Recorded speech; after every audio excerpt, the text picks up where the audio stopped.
Hey, good morning everybody. Today I'm going to show you how to make shortbread cookies for Christmas.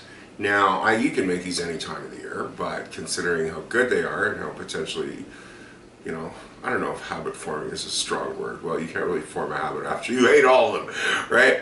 But they're really too good, so don't make them too often. Now, I am attempting to reconstruct a recipe from my childhood, which was a very long time ago. And part of this is from memory, but I did test it and it's really, really close. Okay, and it's a harmonic recipe that you can remember quite easily if you have the right ingredients. And I tried subbing out on the sugar and it's just no, okay? Unless you want to hand grind it yourself, but using regular sugars and icing sugars and all that just doesn't work, okay? So, you are going to need 1/4 cup of rice flour, half a cup of berry sugar, 1 cup of butter, and 2 cups of flour.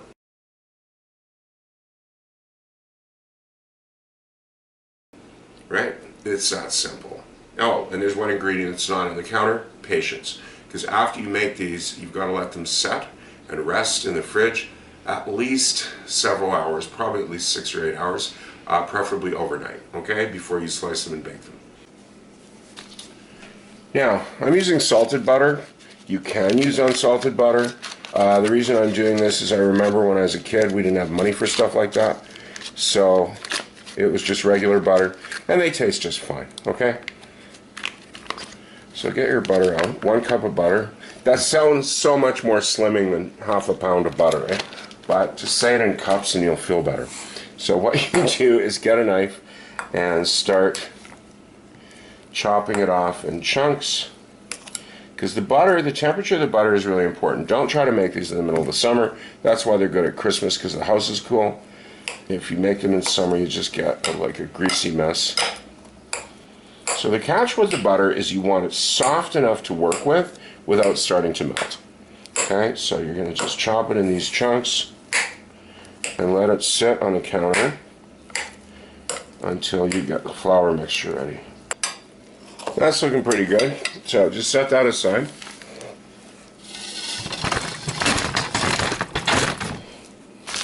I always believe in washing the least amount of dishes possible, so for the half cup of sugar, I just use 2/4 cups. Give it a wipe with a paper towel. You can use all kinds of rice flour if you want, but this is the brand my mother used when I was a kid, and I can still get it, so hey, it's tradition. You can sieve this if you really want. Back then, everything was just done by hand. And when you get the butter in there, it's going to mix up really fine. Now, one thing you might want to notice now, one of the reasons they call it shortbread is because it's a short dough, which means it breaks quite easily. And as you can see, it's really cool. It's the rice flour that's doing this. That when you kind of heap it up certain ways, you can see ridges start to form. Okay? And you will see these in the cookies when you cut them. So that's all mixed in good. Now, the butter, the butter should be just warm enough without being too hot. At this point, dump all of it in. Do not work this in stages. And the reason for the kitchen gloves is, yes, you rub this by hand. And if you're not sure what that means, just coat the butter chunks. And you handle these as gently as you can. It's a fine art. This will take some practice. Gee, you're going to have to eat lots of cookies or give them away. But it is Christmas, so hey,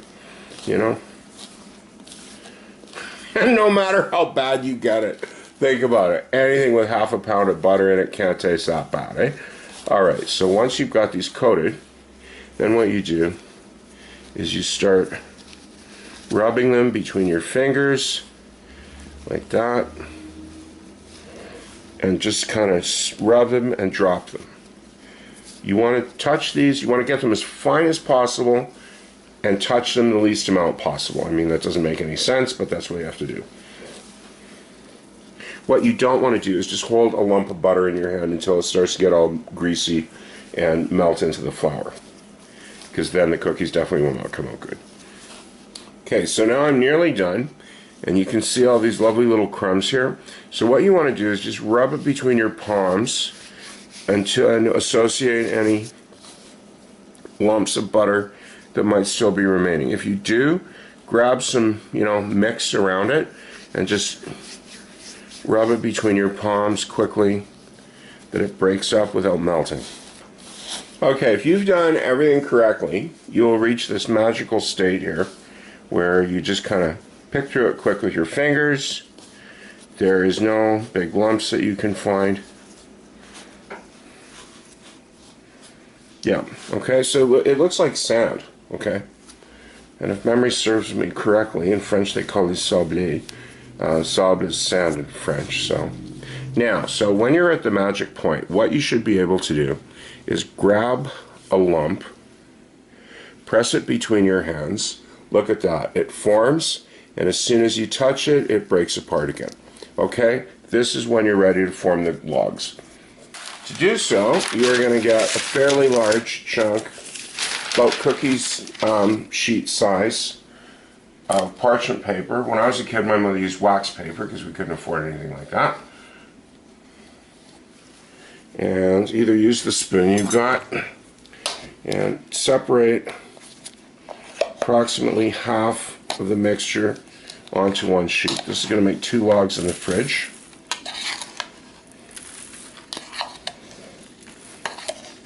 If they're a little uneven, don't worry. All that means is one log has more cookies in it. It's Christmas. You're supposed to be having fun. Don't stress on stuff like that. Okay, so what you're going to do is you're going to start to press it. I know you're going, these are not cookies. Okay, have a little patience.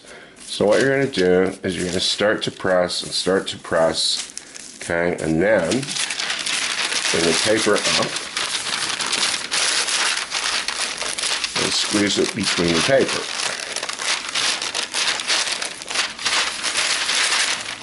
And ideally, you should be able to roll it, bring it back, okay. Now I'm going to turn it so it's facing me.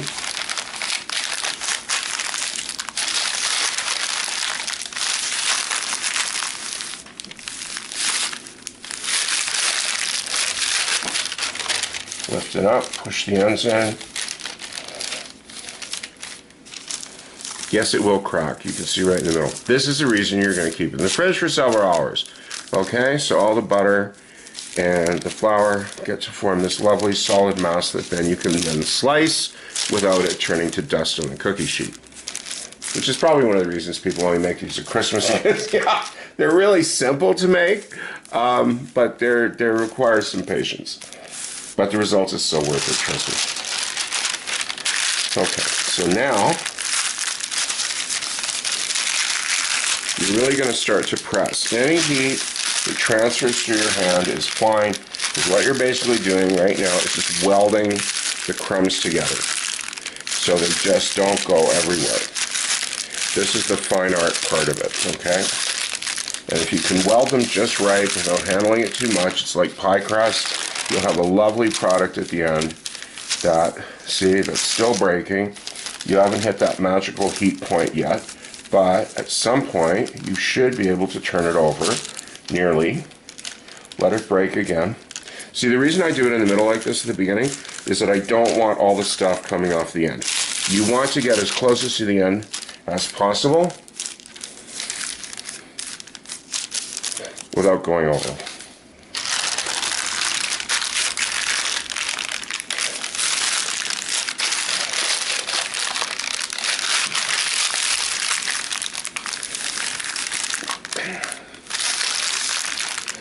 Once you've got it where you want it, what you're going to do is not take it apart again and just use the heat of your hands to weld it together and kind of flatten it out.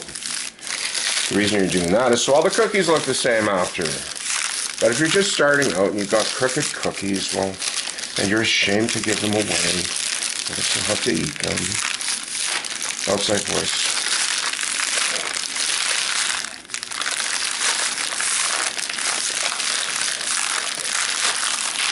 Alright, so we have this very happy Christmas cracker. And twist the ends.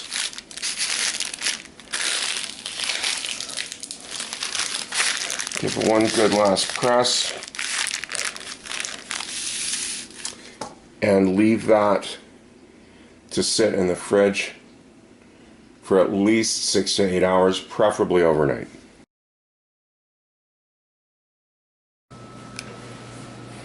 So it's the next day. I've had these in the fridge overnight. That's just fine, by the way. They sort of age a little.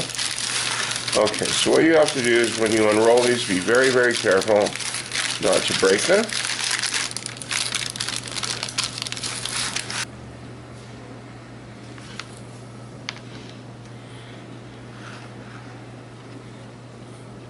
Now, it is possible the first couple of cookies may shatter.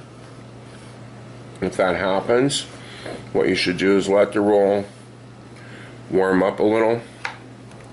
Yeah, so that first one's no good. Let's hope this keeps going better. Okay, so I did let this warm up for a bit. They're cracking, but they're still in one piece. The first couple, and you can push them back together if they're like this, but I wouldn't advise it if they actually crumble into bits. So as they warm up, they're going to become easier to cut. At the beginning, you may want to just keep the other ones in place. It helps to prevent fractures, but you don't want to let them warm up so much they get greasy. But since they taste so awesome, no matter what form they're in, I guess you'll just have to keep practicing, won't you? So when you got everything going your way there, you should just be able to flip it over, pick it up, and just lay it on the cookie sheet like that. So there's the first sheet. Now the second log's been warming up on the counter, so that one should go a lot easier.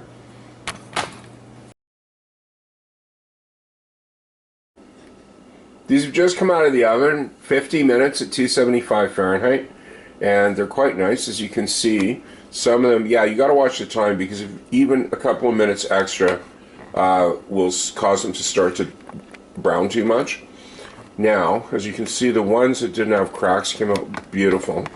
The other ones, well, they don't look so good, but now that they've baked, they're okay, and hopefully they will not break.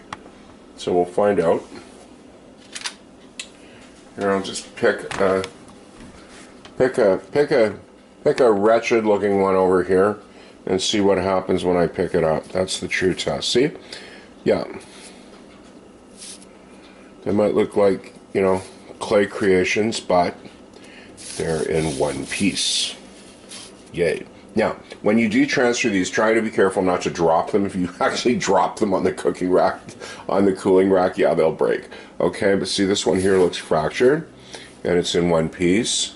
So, they're sort of like artistic creations. Okay, so let's get those cooling off. Oh look, it's magic. No, just kidding. I just picked up, that's why it's nice to have parchment paper. Because if you're careful about it, you can just pick up the whole thing. And now, I'll just slide these off. It's really important you dry these out, because if you don't, you kind of defeat the purpose if you've got damp shortbread. You want these to be crispy, crunchy, tender, yummy, all at the same time. I mean, it's the holidays after all, you know?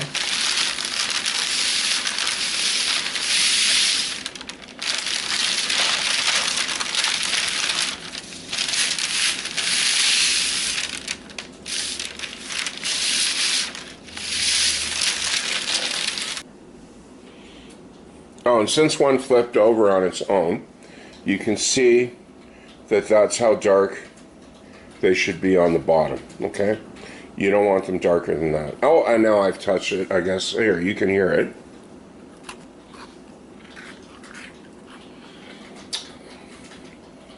That's how crisp they are. And extremely tasty. You can see that even the funny looking one that I was showing you at the beginning, that you had bits, you can squeeze them together, came out in one piece. Now, I'm not saying you want to serve those, but I'm saying you don't have to throw your cookie dough in the garbage.